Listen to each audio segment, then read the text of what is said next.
بسم الله الرحمن الرحيم. الحمد لله رب العالمين والعاقبة للمتقين، وصلى الله وسلم على سيدنا وحبيبنا محمد بن عبد الله وعلى آله وصحبه ومن والاه. بینندگان عزیز و گرامی شبکه جهانی وصال حق و شنوندگان رادیو اینترنتی پیام اسلام، خدمت یکایک شما عزیزان و گرامیان و روزه‌داران عرض سلام و ادب و خسته نباشید دارم.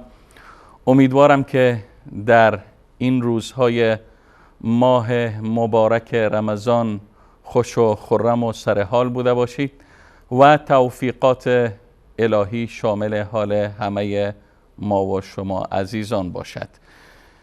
با برنامه دیگر از برنامه‌های لحظه‌های آسمانی در 22مین روز ماه مبارک رمضان خدمت شما عزیزان هستیم تا این لحظات آسمانی را با موضوع از موضوعاتی که در تقویت ایمان و در تربیتمان کمک می کند با هم سپری کنیم. دوستان گرامی، نقش زنان در مسیر تاریخ خیلی ها عمده و برجسته بوده و زنان همواره در کنار مردان در ساختن تاریخ نقش داشته‌اند. اگر به سرآغاز تاریخ که خلقت آدم است بنگریم، در کنار آدم حوای داشتیم و بعد از آن در کنار پیامبر بزرگوار اسلام خدیجه، عایشه، ام سلمه، حفصه و سایر زنان پیامبر و همچنین دخترهایشان زینب و فاطمه داشتیم. دوستان گرامی، وقتی از بانوان قرآنی یاد می شود به یاد مریم می افتیم، به یاد آسیه می افتیم، به یاد هاجر و به یاد دهها زن دیگری که بعضاً گاهی به صورت تصریح در قرآن از آنها یاد شده و گاهی به صورت تلویح و تلمیح. این زنها همواره در کنار مردان چنانچه خدمتتان عرض شد در ساختار بشریت، در ساختار جهان و در تربیت بشریت نقش عمده داشتند. ضرب المثل معروف عربی است که میگه وراء کل رجل عظیم امرأة عظیمه. در عقب هر مرد بزرگ، هر قهرمان، هر پهلوان، هر عالم، هر دانشمند، هر مخترع، هر مکتشف، زنان بزرگ هم بوده اند که بزرگ مردان را به تاریخ بزرگ مردان را تقدیم تاریخ بشریت کردند. بحث امروز ما پیرامون زنان یا بانوان قرآنی است که در این بحث پای صحبت جناب استاد فضل الحق سلیمانی همراه با شما می نشینیم. جناب استاد بسیار بخشین که مقدمه طولانی شد. من خدمت شما از طرف خودم و بیننده ها و شنونده های عزیز عرض سلام می کنم. بنده هم عرض سلام دارم و ادب می‌کنم خدمت شما استاد سیغان عزیز و همچنین خدمت همه شما بینندگان و شنوندگان عزیز و محترم هر کجا که هستید. توفیقات روزافزون الله متعال رو در این ایام مبارک برای همه شما عزیزان و امت اسلامی و برای خودمون خواهانیم. امیدوارم که در این دقایق و لحظاتی که داریم وارد شب 23 ماه مبارک رمضان میشیم که احتمال این میره که شب قدر هم باشه، دقایق و لحظه های آسمانی رو قدر بدونیم و این شب پیش رو هم بتونیم که اونگونه که شایسته است استفاده بکنیم و همدیگر رو از دعای خیرمون و امت اسلامی فراموش نکنیم. تشکر جناب استاد گرامی که تذکر دادین. واقعا شب امشب از شب‌های طاق است، شب 23 است و احتمال عظیم میره که شب از شب‌های قدر باشه. بنا به او خودم و همه مسلمان ها و به خصوص بیننده های عزیز و گرامی را توصیه میکنم که برادرانشان را، برادران مظلوم و ستم دیدهشان را در کشورهای اسلامی که زیر ستم و ظلم طاغوتیان عصر قرار دارند از دعایشان فراموش نکنند. جناب استاد، بحث این برنامه ما البته به عنوان قرآنی است. واقعا وقت اگر از ابراهیم یاد میشه باید از هاجر یاد کنیم، باید از ساره صحبت کنیم. وقت از حضرت موسی یاد میکنیم باید در کنار از او ذکر مادر موسی، خواهر موسی، مادر دیگری موسی که بگیم به تعبیر دیگر زن فرعون، آسیه، دختران شعیب، از اینها باید یاد کنیم. من میخوام در آغاز اگر یک مقدمه کوتاهی داشته باشیم درباره جایگاه زن در قرآن، جایگاه زن در اسلام، اینکه دین مبارک اسلام و قرآن چه ارزش و چه جایگاه به زن قائل شده. بسم الله الرحمن الرحیم. در قرآن کریم هم میگونه که شما اشاره فرمودید، قرآن کتابی است که برای همه انسان ها است و انسان ها هم جامعه انسانی تشکیل شده از مردها و زنها. اگر حد متوسط فرض بکنیم نصف جامعه مردها باشن، نصف جامعه زنها هستن. قرآن هم دستوراتش کاملا همیشه هم مردها رو خطاب قرار میده و هم زنها رو. و هر دستوری که در قرآن کریم هست، ولو اینکه شاید تعبیر ظاهرا مخاطب لفظی که استفاده شده مذکر باشه، اما مخاطبین همه هستن، چه مخاطب مرد باشه چه زن باشه. همچنین در قرآن کریم ما میبینیم بعضی جاها به صراحت اشاره میشه که بحث مرد و زن، کلماتی تعبیری برای مرد و تعبیر برای زن استفاده میشه. به مانند آیه شریفه که میفهمد من عمل صالحا من ذکر او انثى، هر کسی که کار خیری بکنه چه مرد باشه چه زن باشه. یا در سوره مبارکه ما نور داریم که در سوره مبارکه احزاب آیات زیادی که هر جا که تعبیر میکنه بحث مرد رو، زن رو هم کنارش میاره. به مانند ان المسلمین و المسلمات و المؤمنین و المؤمنات قانتین قانتات صائمین صائمات، و این دلالت بر این داره بعد پوزش ما در قرآن کریم همیشه مرد و زن رو کنار هم داریم. جامعه انسانی مردها و زنها در کنار هم متکامل هم هستند. و همچنین ما در قرآن کریم سوری به اسم نساء داریم، در حالی که حتی سوری به اسم رجال نداریم. سوره بزرگی به مانند نساء 176 آیه داره. از بزرگترین سوره های قرآن کریم است، به اسم نساء است، به اسم زنها است. سوره زنها، زنان، در حالی که سوره به اسم مردان نداریم، یعنی سوره اسمش باشه مردان، رجال، همچین سوره ای نداره. همونطور که در قرآن کریم از مردان بزرگی در تاریخ یاد میشه، از زنان بزرگی هم یاد میشه. اگر در قرآن کریم تأثیر منفی مردانی ذکر میشه که در تاریخ اینها چهره خوبی به نمایش نگذاشتن از خودشون، در مقابل داریم که باز تصاویری از زنهایی داریم نه که صفاتشون مطرح شده باشه، اشخاص ذکر میشن، یک اشخاص خاصی ذکر میشن، چه خوب چه بد.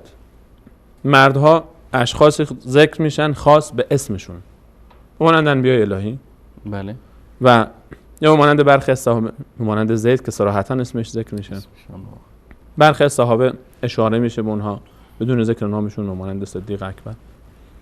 و همینطور مردهای بدی رو هم ما میبینیم که صراحتا اسمشون ذکر میشه، مثل فرعون، مثل هامان، مثل قارون، مثل ابولهب، که اسمشون ذکر میشه اصلا بدون اینکه فقط اشاره بشه به موضوع.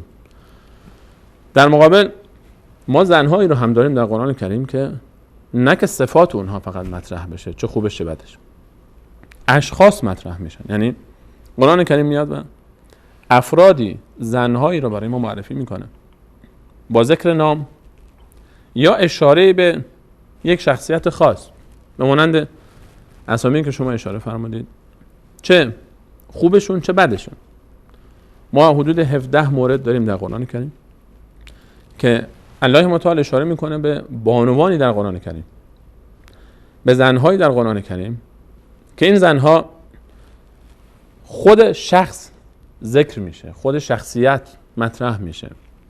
3 نفر از اینها انسانهای بدی هستند که زن فرعون هست، زن نوح علیه السلام هست که با تعبیر امرأت نوح مطرح میکنه الله متعال در پایان سوره تحریم میفهمد ضرب الله مثلا للذین کفروا، مثال میزنه برای کفار زن نوح و زن لوط رو، امرأت نوح و امرأت لوط، به عنوان زن نوح و زن لوط بدون ذکر نام اینها، اما مشخصه که خب یک شخصیت معین و مشخصی است، یک فرده، یک صفت نیست، یک فرد یک صفاتی داره. و همچنین در سوره مسد ما در پایان قرآن کریم 4 سوره مونده که تمام بشه، یعنی 4 از آخری 4می میشه. بله. مسد از طرف آخری از آخر 4می است. سوره مسد درباره ابولهب عموی رسول صلی الله علیه و سلم هست و در پایانش میفرماید و امرأته و زنش. زن کی؟ زن ابولهب. ام جمیل معروف هست. این زن هم زن عموی رسول صلی الله علیه و سلم هست که به عنوان یک نمونه شر و یک زن بد مطرح میشه و صفاتی داره. این 3 نفر نمونه های بدی هستن که در قرآن ذکر میشن. حالا اگر فرصت اجازه داد به اونها خواهیم رسید انشاءالله. اما در حدود 14 مورد دیگه ما بانوانی داریم، زنهایی داریم که الله متعال از اینها به خیر و نیکی یاد میکنه. از بین این موارد یک شخصیت عظیم، یک بانوی بسیار فرهیخته نامش ذکر میشه، فقط یک نفر در قرآن کریم، یک زن نامش ذکر شده در قرآن کریم در این کتاب مقدس فقط یک زن نامش ذکر میشه و اون هم بانوی به صورت صریح. گرچه ما اشاره کردم که 14 مورد به صورت اگر بخوایم بررسی بکنیم 14 مورد خطاب به در مورد یک زن خاص صحبت میشه که زیاد هستن، ان شاء الله بهش میپردازیم. یک مورد از این موارد اسمش ذکر میشه، تنها زنی که نامش در قرآن کریم ذکر شده، اسم خودش به نیکی ذکر شده، بلکه به عنوان یک الگو ذکر شده، بلکه به عنوان یک نمونه نه تنها برای زنها، برای کل تاریخ ذکر میشه.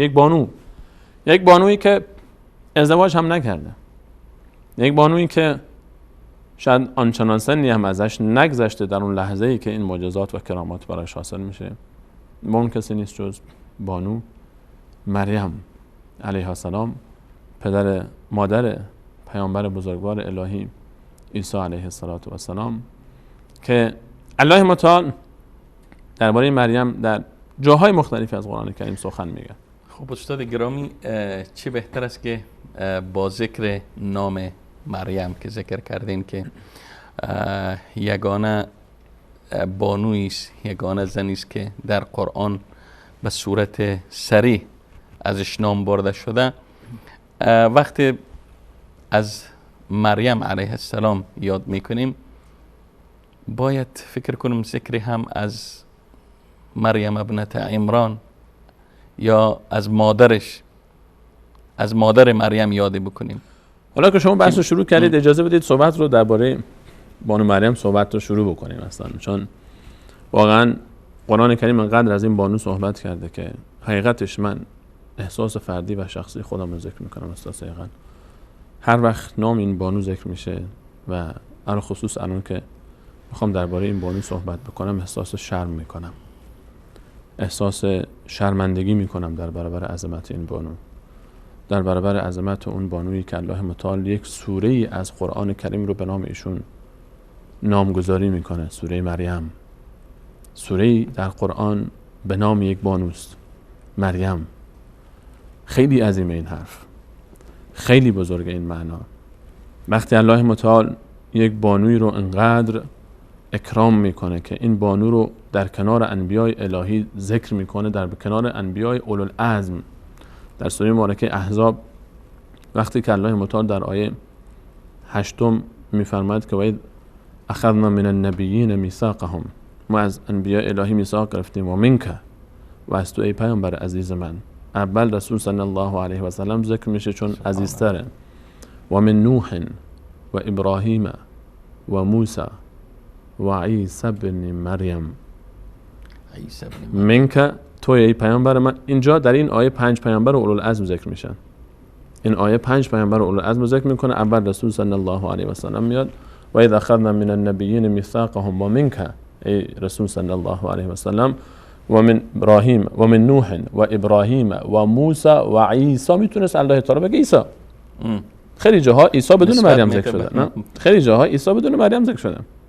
در آیات قرآنی جایی هست که عیسی ذکر نشده، عیسی بدون مریم ذکر شده.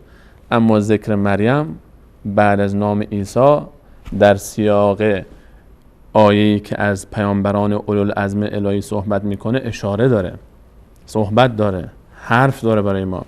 در آیه 75 سوره مبارکه مائده الله تعالی وقتی که از عیسی علیه السلام صحبت میکنه میفرماید که مل مسیح ابن مریم الا رسول، مسیح پسر مریم پیامبری بیشتر نبود. در رد عقیده مسیحیت و نصارا در تثلیث و سه خدایی و خدا گرفتن عیسی و مادرشون مریم.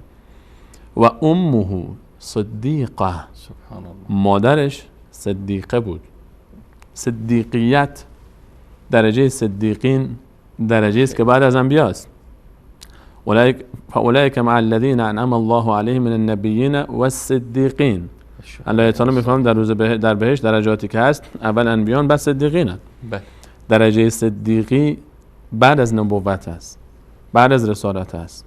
مریم یکی از اینهاست. مریم به درجه صدیقی رسیده، صدیقه است. و امه صدیقه، الله متعال میفهمد مریم صدیقه بود. مریم به درجه رسید گرچه نبی نشد اما بعد از انبیاست. و بعد از انبیای اولوالعزم هم الله متعال نام مریم رو میاره به کنار اسم پسرش عیسی. مریم علیه السلام بانویی است که در قرآن بارها و بارها نامش ذکر میشه. و به فرموده شما اگر بخوایم از مریم صحبت بکنیم باید برگردیم عقب، چون مریم یک خانواده ای داره. همیشه یک گل، یک شاخه گل وقتی که یک بوستانی در اون بوستان داره اطرفشانی میکنه، داره اونجا لطافت میبخشه به این فضا، یک کشاورزی، یک باغبانی، یک کسی بوده که زحمت کشیده تا این رشد بکنه. بعد از رحمت الهی، بعد از فضل الله متعال بر این باغ و بوستان، در خانه‌ای که مریم علیه السلام متولد میشه، این خانه مادرش کیه؟ بگذارید چون بحث ما از بانوان هست، از مادرش صحبت کنیم. از مادر مریم صحبت کنیم تا به مریم برسیم. در سوره آل عمران که آل عمران هم باز میتونیم بگیم که این سوره هم باز نام مریم درش هست. عمران کیه؟ عمران پدر مریمه. آل عمران، خاندان عمران، خاندان مریمن. سوره آل عمران هم مال مریمه در تعبیر دیگه ای. نه تنها سوره مریم به نام مریم، یک سوره به نام مریم هست، یک سوره هم به نام خاندان مریمه.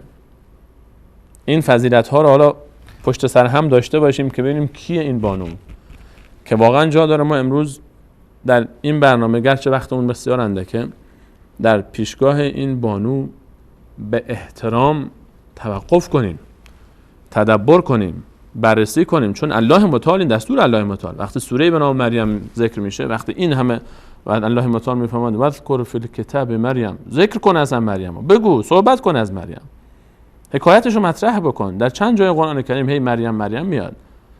الله تعالی مریم رو یک مثال، یک الگو ذکر میکنه برای کسانی که ایمان آوردن. و ضرب الله مثلا للذین آمنوا امرأة فرعون، اول آسیه زن فرعون رو که بهش خواهیم رسید ان شاء الله، و در پایان میفرماید و مریم ابنت عمران التي احصنت فرجها. این مریم در آل عمران هم، سوره آل عمران هم مال همین خاندانه. اصلا آل عمران یعنی خاندان عمران، پدر مریم. در آیه 32 به بعد 33 از سوره مبارکه آل عمران که درباره آل عمران هست، الله تعالی میفهمد ان الله اصطفى آدم و نوحا، الله تعالی برگزیده آدم و نوح رو و آل عمران، آل عمران الله تعالی انتخاب کرده. این یا یک قوم، این خانواده انتخاب شدن، یک خانواده مبارکن، برگزیدن. درباره عمران نمیخوام زیاد صحبت بکنیم، چون اگر بخوایم صحبت کنیم کل برنامه رو بگذاریم درباره بابا صحبت کنیم. موضوع بانوان هست، درباره مادر صحبت میکنیم. ان قالت امرأة عمران، الله تعالی میفهمد بیارید که اون لحظه ای که مادر زن عمران که مادر مریم هست گفت، چی گفت؟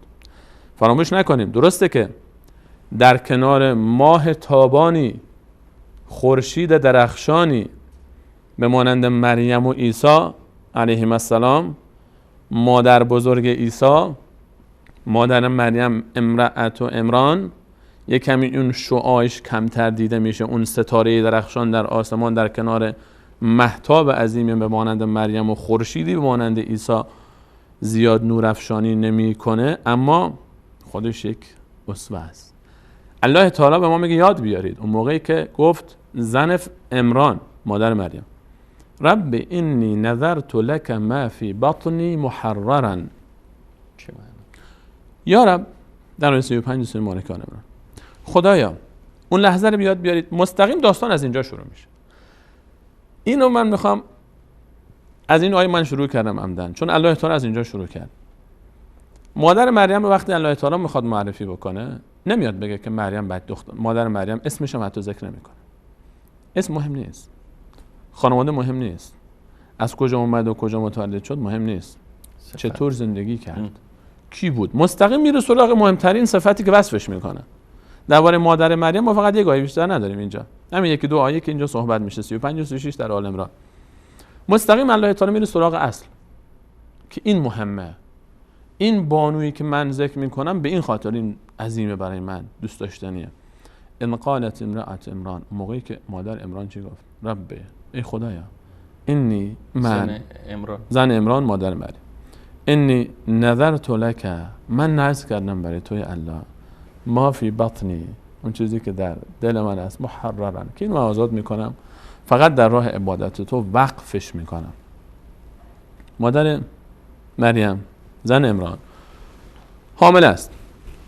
عمران خودش خدمت میکنه، زحمت میکشه، عالم دین، فداکاری میکنه، به جای خودش محفوظ. خانمش یک خانم صالحه است، یک خانمی است که عابده است. این خانم یعنی اینجا الان میخواد تلاش بکنه در راه کسب رضایت الله متعال یک عملی انجام بده. چیکار میکنه؟ میگه من نظم میکنم آنچه که در دلم دارم در شکمم دارم. پول آنچنانی نداره، ثروت آنچنانی نداره. فکر میکنه که من یک زن چیکار میتونم بکنم برای دینم، من چیکار میتونم بکنم برای پیشرفت باور اعتقاد خودم. میاد میگه خب من الان یک حاملم، یک بچه تو شکم من هست و گمان میکنه که پسره، امید داره که پسر باشه. میگه خب این پسره، اینو وقفش میکنم. این سرمایه وجود در راه کسب رضایت الله تعالی، در راه دین، میدمش برای الله تعالی. نذرت لک، سبحان الله، من اینو برای تو وقف کردم خدایا. سرمایه عظیمی رو وقف کرد. اون چی که در شکم داشت بچهش بود، فرزندش بود، پاره تنشه، زحمت کشیده براش. از این عزیزتر نداره مادر. مادر از فرزند عزیزتر نداره. این عزیز رو فدا میکنه برای چی؟ برای کسب رضایت الله. یک توقف کوچولو بکنیم، مقررش رو توقف کنیم درباره عظمت این خانواده ها که چه درسی برای ما داره. واقعا هدف فکر کنم که نیست که یعنی این مادری که مادر مریم، ببینین صلاح مادر مریم، صداقت مادر مریم، اخلاص مادر مریم چی نتیجه به بار میاره؟ مریم بعدش هم عیسی. ببینید که صداقت چه کار میکنه، اخلاص چه کار میکنه.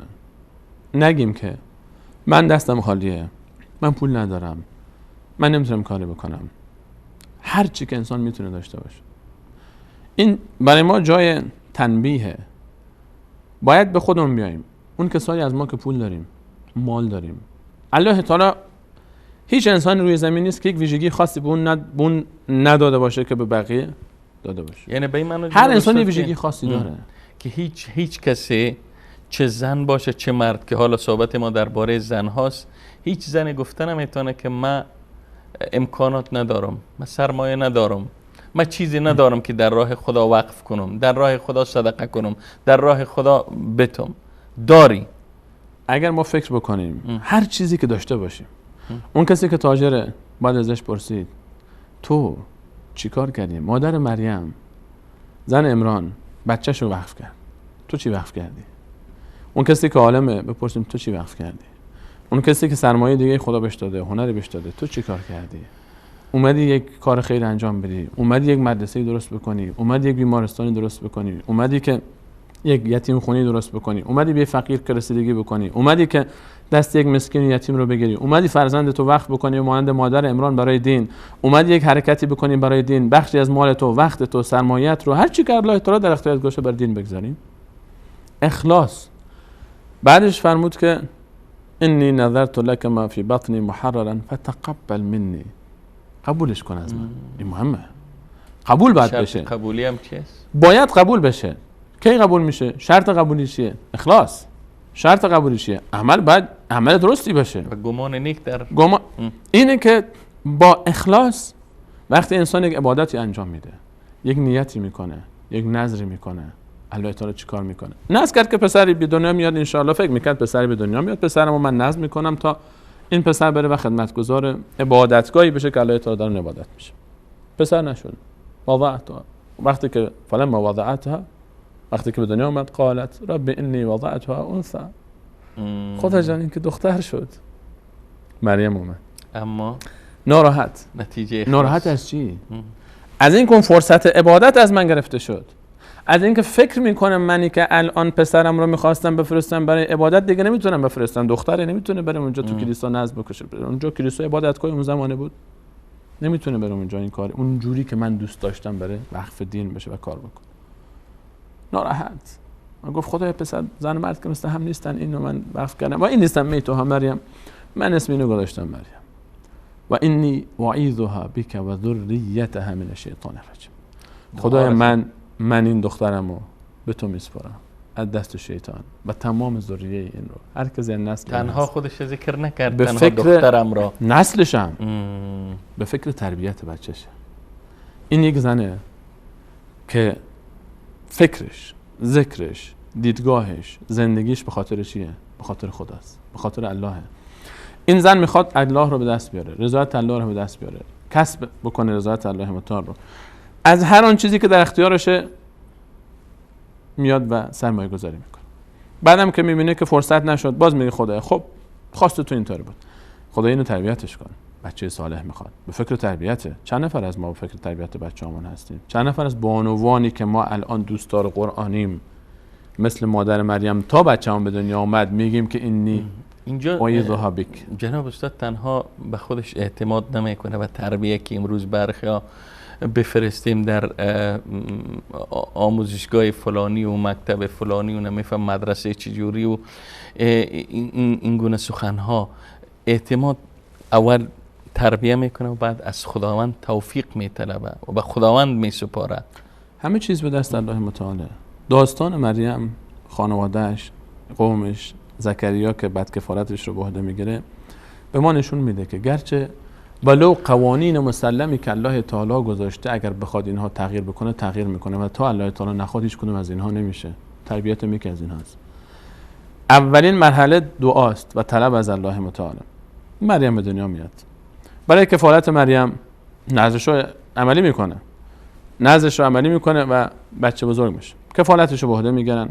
برای اینکه کفالت این رو کسی به عهده بگیره، کی به عهده بگیره که مریم رو کفالتش رو به عهده بگیرن، رسیدگی بکنن وقتی که اونجا عبادت میکنه و وقتی که بررسی میکنه قرعه کشی میشه. نهایتا زکریا علیه السلام که نبی دیگری است و شوهرخوالی مریم هست انتخاب میشه.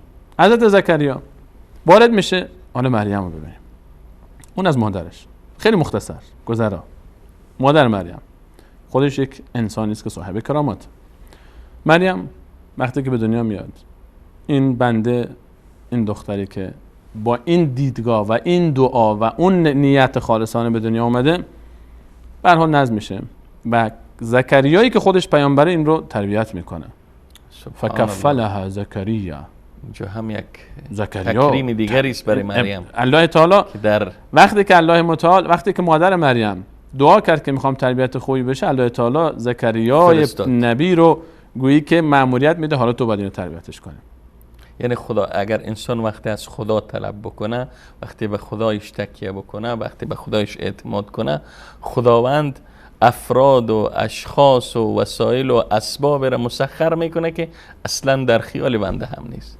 وقتی که اخلاص باشه فتقبلها ربها بقبول حسن و انبتها نباتا حسنا، خود الله تعالی نه تنها قبول کرد، خودش تربیت میکنه زیر دست انبیا. زکریا علیه السلام وارد میشه، یک روز میبینه که مریم نشسته در غیر فصلش، میوه های پیشش هست. این میوه اصلا در بازار که چی در اون فصل اصلا وجود نداره. کلما دخل علیها زکریا المحراب، وقتی که زکریا وارد میشه در محرابی که عبادت میکنه، از همین الان شروع کرده این بانو عبادت رو مریم علیه السلام، وجد عندها رزقا، میوه های میبینه در غیر محلش. قال ان لك هذا، تعجب میکنه از کجا آوردی اینا رو؟ اصلا میوه‌ای که در غیر فصله، میوه‌ای که در غیر محل. این یک از کرامات مادر مریم، بانو مریم، این یک از کراماتشونه. قال ان لك هذا، قالت هو من عند الله ان الله يرزق من يشاء بغیر حساب. ایمان، یقین. الله تعالی وقتی کسی رو بخواد بده بدون حساب کتاب میده. هنالک دعا زکریا رب، زکریایی که الان پا به سن گذاشته و خانم زکریا که باز از همین خاندانه، بانوی دیگری است، ناچار باید ذکر کنیم. اونم اینا همه با هم بس لینه کرد. این بانو پا به سن گذاشته، به تعبیر خود حضرت زکریا و امرأتی عاقره، ما زکریا رو باید بحث کنیم چون در ابتدای سوره مریم الله تعالی از زکریا شروع کرد قبل از اینکه از مریم و عیسی شروع کنه. چون این زکریاست که تربیت کرده مریم، چون گره خورده حکایت اینا به هم. زن زکریا فرزند نداره، پا به سن گذاشته، دیگه امیدی به فرزنددار شدن نداره، فصلش گذشته. زکریا هم در سن و سالی است که امیدی نداره که فرزند بشه، فصلش گذشته دیگه. فصل فرزنددار شدن زکریا و خانمش نیست. اما یرزق من یشاء بغیر حساب. اما وقتی که میاد میبینه پیش مریم که الله تعالی در غیر فصلش به مریم میوه میده، امیدوار میشه. همین که این رو دید نبی الله تعالی زیرک و ذکیه، میدونه که الله ان الله یرزق من یشاء بغیر حساب، وقتی که بخواد در غیر فصلش همونجوری که به مریم فرزند میده، به من و خانمم اگر بخواد بده میده، اما باید ازش خواست. هنالک دعا کرد زکریا رب، قال رب هب لی من لدنک ذریة طیبه. به مریم در غیر وقتش این مدلی شما میدی به منم میتونی بدی. رفت در محراب نشست، ول نکرد محراب. فنادته الملائکة وهو قائم یصلی فی المحراب. در همون وقتی که نماز میخونده عبادت میکرد، فرشته اومدن ان الله یبشرک بیحیی، الله تعالی بهت بشارت داد که یحیی داره میاد. یحیی هم پیامبر است. یحیی هم پیامبر است. سبحان الله. این خاندان مبارک همشون اولیاء الهیان. قال رب ان یکون لی غلام وقد بلغنی الکبر و امرأتی عاقر. از کجا منی که به پا به پیری گذاشتم، پا به سن گذاشتم، خانم من اصلا کلا دیگه نازاست به تعبیر امروزی. قال كذلك، درسته، ولكن الله یفعل ما یشاء. یحیی رو بشارت دادن به زکریا، یحیی به دنیا. جناب استاد اگر اجازه بدین من یک توقف میکنیم، یک میان برنامه همراه با بیننده ها و شنونده های عزیز میبینیم و میشنویم و برمیگردیم باز هم پای صحبت های جناب استاد فضل حق سلیمانی تا در باره زنان قرآنی و یگانه زن قرآنی که نامش صریحاً در قرآن ذکر شده و پیوند ناگسستنی با زکریا و با یحیی اینا داره، اینها را بعد از دیدن میان برنامه با هم ان شاء الله پی خواهیم گرفت.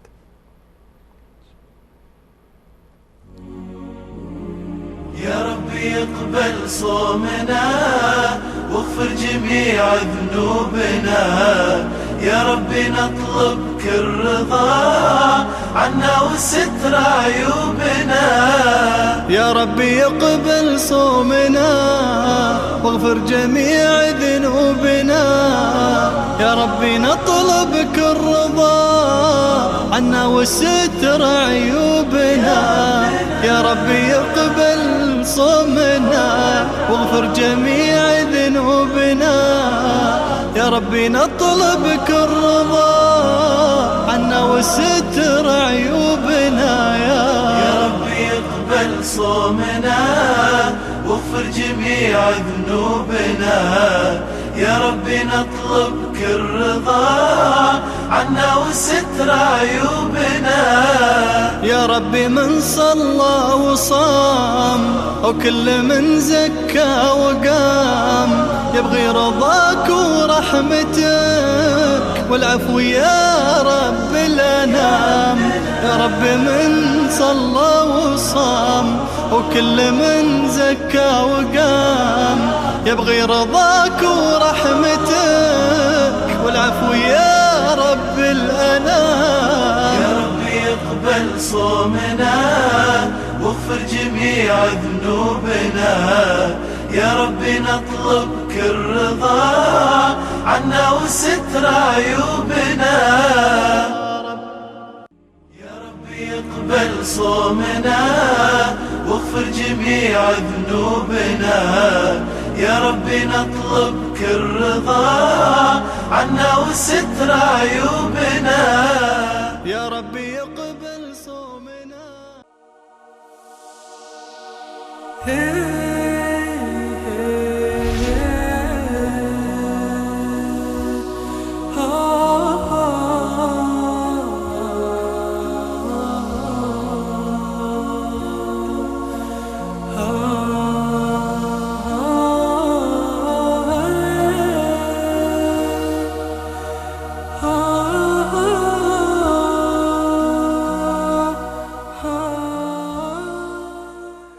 خب بینندگان و شنوندگان عزیز و گرامی، پس از میان برنامه برگشتیم و با عرض سلام مجدد خدمتتان با ادامه موضوع بانوان قرآنی با شما هستیم و جناب استاد سلیمانی قبل از میان برنامه داشتن درباره بانو مریم علیه السلام صحبت می کردن.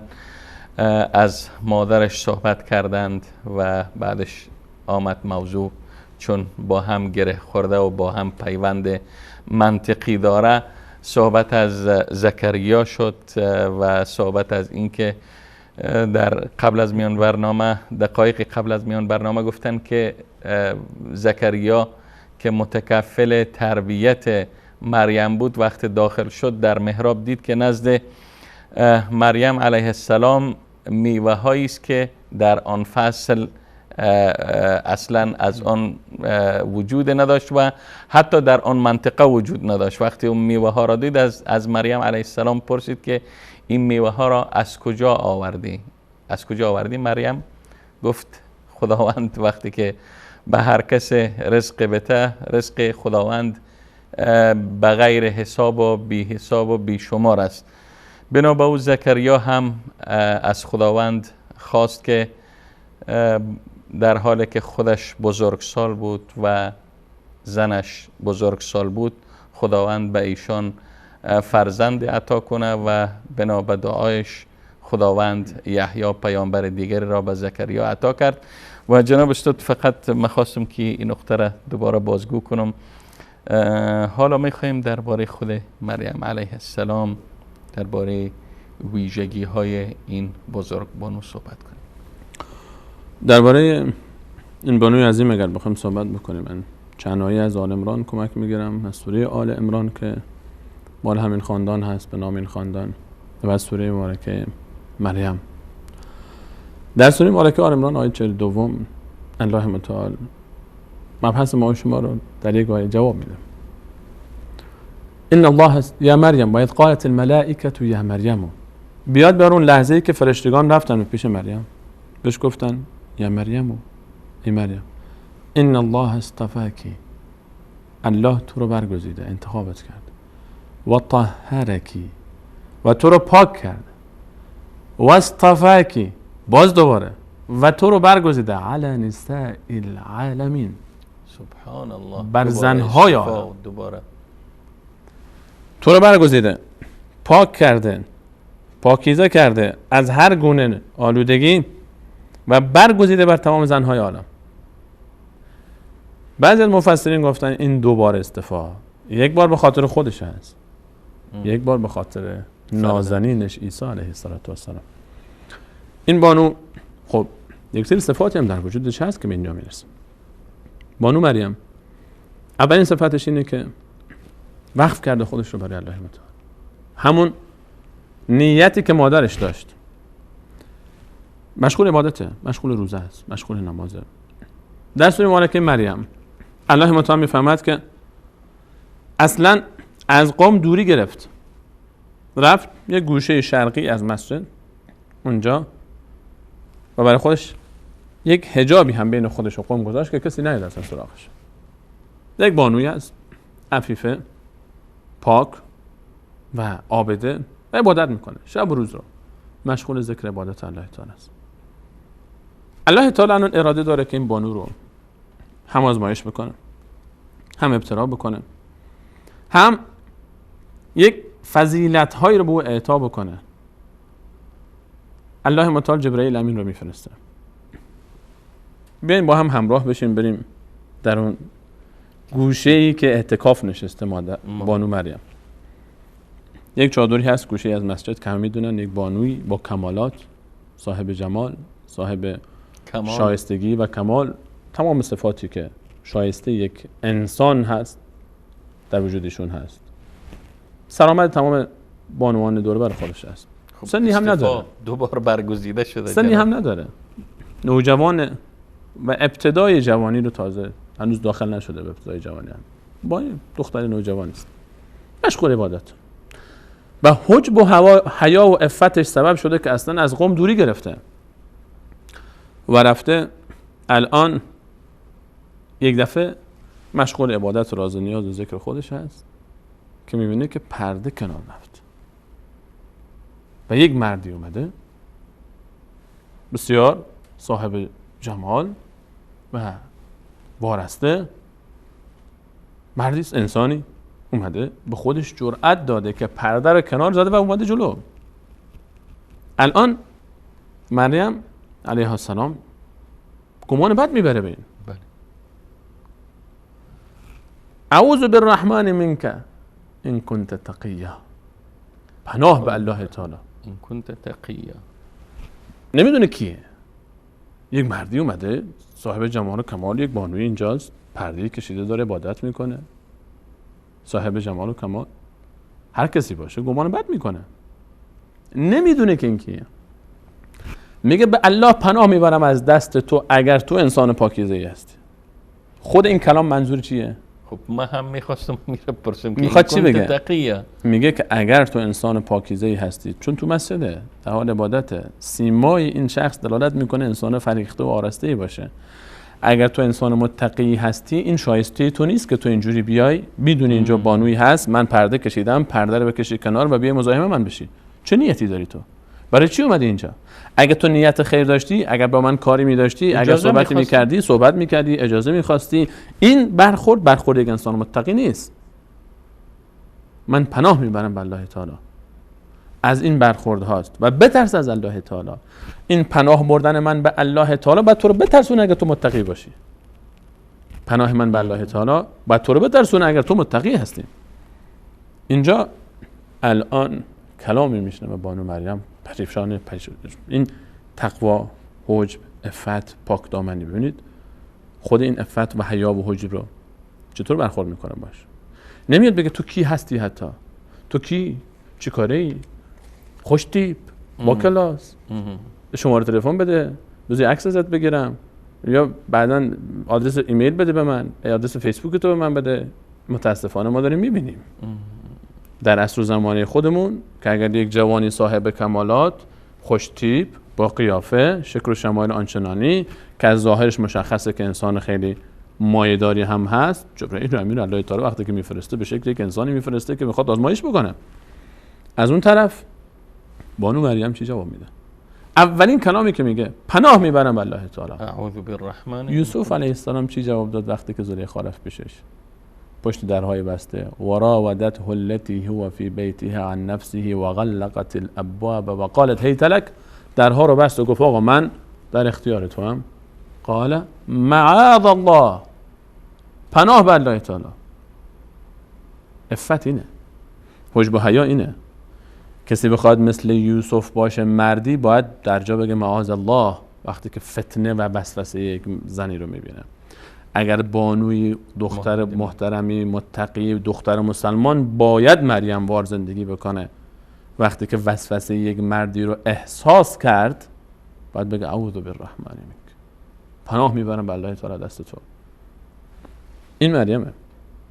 وقتی که این پریشانی رو میبینه، خب اون کسی که اومده نیومده تا مریم را اذیت بکنه.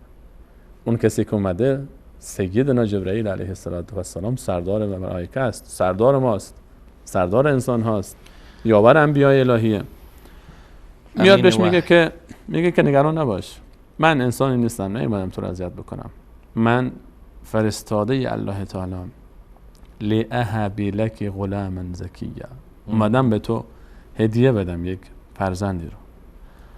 اون پریشانی رفت کنار. این پریشانی دوم اومد، من نه شوهری دارم، نه ازدواج کردم، نه رابطه بدی داشتم با کسی، به من فرزند میدی؟ از کجا؟ ان یکون لی غلام ولم یمسسنی بشر. در سوره مبارکه آل عمران. من چطور میتونم فرزنددار بشم که هیچ دست مردی من نرسیده؟ و در سوره مبارکه باز مریم فرمود ولم اکو بغیه، من بدکارم نبودم که. آخه چطور ممکنه من بدون هیچ مردی حالت طبیعی حامل شدن ارتباطی یک مرد و زنه؟ بله. زنی بدون وجود یک مرد چطور میتونه حامله بشه؟ تعجب میکنه مریم. اما اینکه میگم این زندگی همه اینها به هم گسیخته است در غیر فصلش، یعنی الله تعالی وقتی بخواد قانونهایی داره، اما وقتی که بخواد، وقتی بنده خالصانه دست بلند بکنه، الله تعالی به خاطر خلوص نیت اون بنده قانونها رو هم تغییر میده. چنان که برای زکریا تغییر داد، در غیر فصلش بهش فرزند داد محیا را. برای مریم در غیر فصلش میوه می آورد. و الان هم در غیر حالت عادی باز برای مریم دوباره میخواد یک قانونی رو به ما و شما نشون بده که من الله هر وقت بخوام هر کاری بخوام انجام میدم. و بشارت داد بهشون، دست کشید به سینه ایشون جبرئیل علیه السلام، یا دمید در ایشون و حامل شدش. الان اصل مشکل شروع شده، الان آزمایش شروع شده. این بعد زندگی مریم علیه السلام بسیار عظیمه و بسیار مهمه برای تمام بانوانی که میخوان از ایشون درس بگیرن و حتی برای مردهایی که باید از ایشون درس بگیرن. میشه جناب استاد فقط یک اشارات خیلی ها سریع از درس ها و عبرت هایی که مثلا یک زن مسلمان، یک دختر مسلمان از بانو مریم میتونه بگیره؟ الان بانو مریم حامل است. خب بچه رشد میکنه. حالا سوای اینکه بحث مدت زمان رشدی بوده اونو به کاری بهش نداره. بحث ما روی اینه که الان بچه وضع حمل نزدیک شده، حالت زایمان نزدیک میشه. دختری پاک و پاکیزه از یک خاندانی خوشنام و نسب الان متهمه. خود مریم میدونه که چه اتفاقی افتاد، مریم میدونه چه اتفاقی افتاد، اما کی حرف مریم رو گوش میکنه؟ یک دختر بچه‌ای که تازه به پای سن جوانی داره میرسه، نوجوانی، که بیاد بگه که من یک کسی اومد و جبرئیل رو گفت انا رسول ربک، معجزه رخ داده. این کی باور میکنه؟ کار بی سابقه. اینو کی باور میکنه؟ الان یک فشار روحی بسیار سنگین بر مریم حاکمه. خیلی وقتا ما تو زندگی فشارهای روحی خیلی سنگین بر ما میاد، اما آیا این فشارهای روحی که بر ما وارد میشه به اندازه حجم اون فشاری هست که بر مریم نازل شد که یک بانوی با تقوای پاکیزه خوشنام متهم میشه به چی؟ متهم میشه به فساد اخلاقی، متهم میشه به زنا و الان بچه به دنیا میاد. الان در هنگام وضع هم دور میکنن خودش از قوم، الله تعالی میفهمد از قوم دور میشه، میره کنار یک گوشه میشینه. مریم تنهاست، نگران و پریشانه، نمیدونه چی کار بکنه. این بچه اگه به دنیا بیاد چی باید بگه؟ خودشه. ما انسان ها غالبا وقتی که بچه به دنیا میاد زن رو تنها نمیگذاریم. کنار این زن یک زن دیگه میاد بهش کمک میکنه در وضع حمل، على خصوص که وضع حمل بار اول هم باشه، تحملش سخته برای کسی که تنها بره. مریم تنهاست، جرئت نمیکنه به کسی بگه من حاملم، جرئت نمیکنه کسی رو با خودش برداره ببره که وضع حمل کمکش بکنن. یک بانوی پاک و پاکیزه زندگی کرده، ناراحت و پریشان از یک طرف که الان من این بچه رو بردارم چیکارش کنم؟ بکشمش، ببرمش، چیکارش بکنم؟ وسوسه میشه انسان. از اون طرف دیگه خود مشکلات و سختی های هم به جای خود، مریم علیه السلام یک گوشه نشسته تنها، درد هم زایمان رو و هم درد ترس اون چه که اتفاق خواهد افتاد رو داره تحمل میکنه، به تنهایی وضع هم میکنه. تو درد که هر درد خطرناکتر هر کدوم یکی از یکی دیگه بزرگتر. به تنهایی مریم وضع هم میکنه، هیچ کم پیشش نیست. به جایی میرسه میگه یا لیتنی مت قبل هذا و کنت نسیا منسیا. این جمله رو کی میگه؟ یک بانوی عابده، یک بانوی پرهیزگار، عبادتگزار، مخلص، صادق، یک بانویی که هیچ نقطه ضعفی در زندگیش نیست. از بس فشار میاد به این بانو در تنهایی، میگه کاش من مرده بودم قبل از این و فراموش شده بودم. خیلی وقتا در زندگی به ما فشارهایی میاد. آیا فشارهایی که ما میرسه به این حد هست که واقعا بانو یکی از اولیای الله تعالی، شکی در این نیست که یکی از اولیای الله تعالی انسان است. فکر کنین جناب استاد نامدار، یعنی تنها نامش اگر هیچ درجه دیگری مریم نمیداشت همین که مادر عیسی بود بس بود. این که الله تعالی خودش دربارش سوره نازل کرده و اسم گذاشته و بارها تنها اسم زنی در قرآن که بارها ذکر میشه. این بانو با این همه عظمت شأن به حدی میرسه فشار روحی که میگه کاش من اصلا میمردم، کاش من قبل از این مرده بودم، یا لیتنی مت قبل هذا و کنت نسیا منسیا، اصلا من کاش هیچ اسمی از من نبود دیگه. خیلی وقتا فشارهای روحی در زندگی برای ما، علاوه خصوص برای خواهران، علاوه خصوص برای کسانی که مشکلات دور برشون میاد، این فشارها میرسه، بچه رو برمی‌داره میره. و جالب‌تر اینه که کنار درخت هم که هست، الله متعال بهش میفهمم بچه که بدونم میاد، این درخت رو تکون بده. درخت خرمای نری که هیچ باری هم نداره. غالبا درخت‌ها هم باید به هر حال یک لقاحی بینشون صورت بگیره، پیوندی زده بشه تا باردار بشه. خود اون درخت هم باز عجیبه، تا دوری تسلا بده مریم رو. این درخت دیدی، این درخته که خرما نداشت و خرما نمیشد، چطور خرمادار شد؟ تو هم همینطور نگران نباش. اون درخته در غیر فصلش میوه میده. یحیی و زکریا، یحیی و خانمش در غیر فصلشون، مریم اینطوری بدون همه این عادت شکنی ها در زندگی آل عمران، اینها دلالت بر این داره که الله تعالی اگر اخلاص ببینه، اگر صداقت ببینه، هر وقت بخواد قوانین خودش رو به خاطر یک انسان تغییر میده. ابراهیم رو با آتش میاندازن، طبیعت آتش اینه که بسوزونه اما نمیسوزونه، باید برد و سلامت باشه برای ابراهیم. چاقو رو به حلقوم اسماعیل میکشونن، چاقو طبیعتش بریدنه، سنگ رو میبرن و حلقوم ابراهیم اسماعیل رو نباید ببره، چون اخلاص اینجاست. اخلاص، تقوا، صداقت، همراهی با الله تعالی قانون‌ها رو عوض میکنه. بچه رو میاره متهمش میکنن، از کجا آوردی اینو؟ ما کان ابوک امرأ سوء و ما کانت امک بغیه. بابات آدم خوب، مادرت آدم خوب، نه بابات بدکار است نه مادرت بدکار است. این از کجا؟ خود به خود تهمت زده شد. بچه در بغلش داره میره، تهمت زدن بهش. چه تهمتی بالاتر از این که یک انسان پاک دامن با عفت رو در حیا و اصل سرمایه زندگیش که شرافت و نجابتش هست متهم بکنه کسی؟ مثل این که مادر ما این همین تهمت رو برای مادر عایشه هم زدن. ایشون هم یکی از اون بانوانی است که در قرآن الله متعال ازش دفاع میکنه در یک اتهامی که به مریم زدن و اتهامی که به عایشه صدیقه زدن، مادر یک پیامبر و همسر یک پیامبر. و الله متعال میفرماید بهتان عظیم در آیه 156 سوره مبارکه نساء میفرماید و به کفرهم و قولهم علی مریم بهتان عظیم. کافر شدن اون کسانی که این تهمت رو زدن به مریم، یهودیان مرادین آیه هستند. و در آیه 16 سوره مبارکه نور باز میفرماید سبحانک هذا بهتان عظیم. چرا وقتی که شنیدید تهمت به عایشه رو نگفتید این تهمت بهتان عظیمی است؟ هر دو تعبیر یکیه، بهتان عظیم، عایشه و مریم. چون این پاک دامنه و اینم پاک دامنه، هر دو تا در یک شرایط سنی، هر دو تا در نسبت با یک از انبیای الهی. الان خیلی وقتا به ما تهمت میزنن در زندگی، میگن آیا تهمتی بدتر از اون تهمتی که اون اولیای الهی زده شد هست؟ این به ما درس میده که شما اگر صبور باشید، اگر استقامت بکنید، اگر با الله رابطتون خوب باشه، حتی همین تهمت ها نتیجهش برای شما چی میشه؟ عزت و افتخار میشه. لا تحسبوه شرا لکم بل هو خیر لکم. برای عایشه صدیقه فرمود الله تعالی فکر نکنید به ضرر شماست، به نفع شماست. خود الله تعالی دفاع کرد در قرآن کریم، آیات فرستاد. مریم علیه السلام وقتی که این تهمت رو زدن هیچی نگفت، سکوت کرد، گفت من صحبت نمیکنم، اشاره کرد با خودش صحبت کنید. روزه صوم تکلم، روزه صحبت نکردن موقع بود در امت‌های قبلی، امت ما نیست، که روز همینجوری که ما الان از خوردن و نوشیدن من میکنیم خودمون رو، اون از صحبت کردن من میکردم.